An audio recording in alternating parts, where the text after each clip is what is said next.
everyone, welcome back to my channel. Hope you're all doing well. Today we're doing a tutorial that's all around fall. That is why I have all these warm tones on my face and a hair in my eyelash. I love this time of year. It's one of my favorites. I'll say it over and over again. These tones are so complimentary for someone with blue eyes, and because I have blue eyes, I'm even drawn to them. Even if I didn't have blue eyes, I'm always drawn to these shades. I love them so much. This will look fabulous on many skin tones. Blue eyes, green eyes will just pop, and I think even brown eyes will bring out more gold and like those amber tones. I love it a lot. If you want to see how I created this look, keep watching. We're starting off with primer, and today I'm using the Too Faced Hangover. This is one that I definitely use in the colder months. We are in the fall, my skin is starting to change, and it's becoming a little dry, a little dehydrated. Prime the eyes, I'm using the Lorac Behind the Scenes Eye Primer. I like to dab a little bit on the back of my hand, marry the colors together on both fingers, and apply a very thin layer. Now this step is optional. If you find that you have more enlarged pores, you can use a very light translucent powder over your primer before you go in with foundation. I have a little sample here, and this sample has lasted me forever. It's the Tarte Smooth Operator, and this is such a fine powder. I mean, you put your brush in and you could just see this whole smoke of powder. And I'm just going to pat a very thin layer on my nose because I have a lot of enlarged pores there. Take a little on my chin, and then between the eyebrows. I'm going to grab some Scotch tape. Go ahead and map out your angle here. I like to actually put it a little lower than you would think. So kind of use the tail of your eyebrow as a guide. So the first thing I want to do is actually put down a white base. That way these colors become more rich and more vibrant. So I'm grabbing my NYX Jumbo Pencil in Milk. You can use any white base. And then I'll just blend it out with my finger. Because this has a tacky finish, I do want to set it before I go in with my powder. Shadows, obviously, if you're using cream, you don't have to worry about setting it. So I'm just grabbing a little bit of my RCMA No Color Powder, and I'm just setting. I'm grabbing a little palette here. It's a trio from IBY Beauty. This is called Three's Company Trio Eyeshadow Palette, and I'm using it for this tan color. You can use any tan color. I'm going to grab a tapered fluffy brush, and I'm going to start just putting this all over the lid. I'm keeping most of the color on the outer corner, and then whatever is left, I'm just kind of taking it in. Going in with a warmer shade that is going to be a little bit darker than the one we just put on. So I'm grabbing Makeup Geek's Cocoa Bear, and we're going to just apply that to the outer corner, blending it in, keeping most of it on the outer corner, but kind of taking it right into the crease too.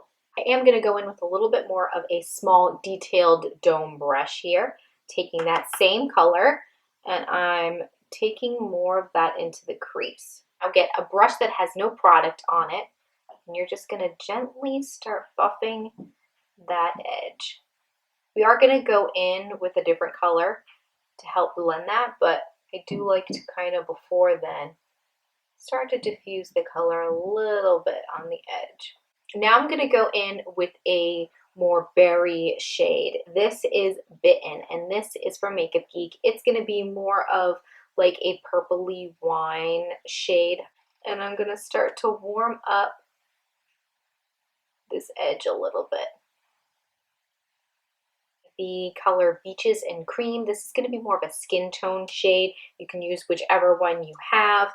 I just like this one. It's closer to my skin tone, a little bit darker, but this is going to be kind of like my blender.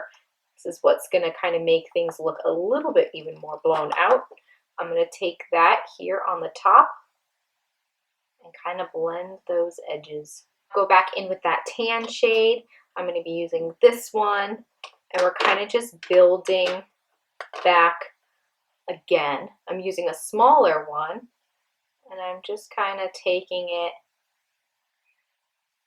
back where I feel like I want more of that tan peeking through at the top. Just going back with a little more Bitten. I want a little bit more like a pink going in. I do have one eye that's a little bit different. I have more space on this lid than I do on this lid. Sometimes my eye looks look slightly different from one eye to the other. Now I'm going to go back in with that brush we have no product on and just blend softly on the edges once again. Now I'm going to peel off my tape. I never like that harsh line, so we're going to take care of that. You know what actually is a good little trick? Get a Q-tip. Instead of using a black eyeliner, I'm going to use a deep purple one. This is the NYX Retractable Eyeliner in the color Deep Purple. And I'll give you a little swatch so you can kind of see it. It's like a deep, but also still a little brighter purple. So I'm just going to take this really close to the lash line. So I've kind of just put it on messy, and then I'm going to go in with an angled brush. Sure, that one's clean. And I'm just going to kind of blend it and spread that product across the lid. My battery died on my camera, and I did go ahead and I put a nice heavy coat of mascara, but I did want to also throw in there, of course, all the products I use are down below, but I wanted to let you know that I did go over that eyeliner because I wasn't satisfied with how it was looking. I wanted it to be a little bit more neat looking. So I always say go in with an eyeshadow on top of that, and that will give a more neat effect if your eyeliner is not performing the way you want it. The color I used was actually from Morphey. It's the ES48, and it's this nice deep purple, and it's got some shimmer to it, but doesn't really show up on the eyes. It's not chunky or anything like that, but that's a color I use to go over the liner and kind of create more of a wing. Using a Sonia Kashuk foundation, I will be doing a review, so I'm not going to talk about how I feel right now. I'm still testing it out, but this is the Soft Focus Satin Matte Foundation. I am in the color Vanilla. I'm going to go in with my M439 from Morphey, and I'm going to stipple this on. I'm going to go in with an oldie. It's the MAC Pro Longwear. I'm in NW20. Again, I put a little bit on the back of my hand. And then I'm just going to take my ring finger and just dab on a little bit and blend it with my finger. And then whatever's left over on the back of my hand, which usually there is, I go on the chin, around the nose. I think what I'll do is I'm going to start off with my RCMA No Color Powder, that, and kind of just stamp right under my eye. I do want to grab my Hourglass Ambient Lighting Powder. I'm going to take a little bit of that under the eyes. I'm not going too deep in the inner corner because I have those kind of like crevices. For brows, I'm using the Soap & Glory Archery 2-in-1 brow thing. Definitely gets your brows done a little faster. And then I am going to go with a little setting guy at the back here. It's a nice little setting gel. Let's do the face here using the Chocolate Soleil Medium Deep Bronzer. No, I didn't buy it. I know I'm very pale, but you can definitely make it work. For blush, I'm using one from Cargo. This is the Beach Blush in Echo Beach. I'm going to keep more in the lighter shades, I think. His pigment did, but we're going to blend it out, so don't worry yet. Highlight, and I've been using a lot the Wet n Wild highlighting powder in Precious Petals. So let's get, actually I'm using a stipple brush lately. I don't know why, it's not cream, but I've just been kind of stippling it on. Okay, let's finish up the eyes. I am going to get more of like a flat shader brush, and let's go in with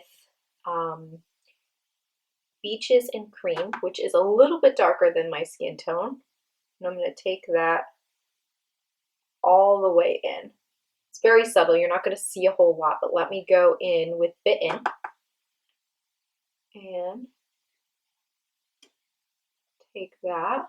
Going in with Cocoa Bear. Kind of sticking more to the outer corner. And then we can put some mascara on the bottom. I'm grabbing the Covergirl Clump Crusher. We'll just, for an everyday lip liner, I have been loving the NYX Peekaboo, is it Peekaboo Central, number 860. It's so good, just to kind of outline your lips. And then I'm going to go in with the Sonia Kashuk. This is the Grand Bazaar's Crush Petal. This was a limited edition. I love this. It's one of my favorites. But if you have something similar, it is like a soft velvet matte, something that shade, that will do.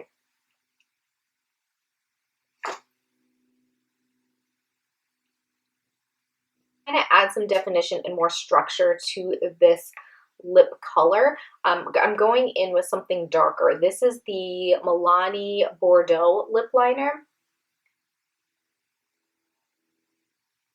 Kind of feathering the color too as I outline.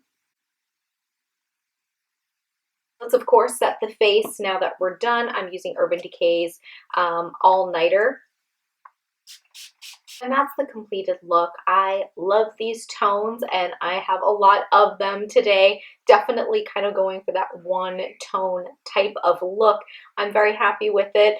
It's not hard to achieve. I like the purple liner. It's subtle, but it's definitely not as harsh as maybe a black would be. You can use brown, what have you. Don't forget to give the video a big thumbs up if you do. And of course, if you haven't subscribed, you know where that button lives. Thank you so much for joining me, and I'll see you in my next one. Bye!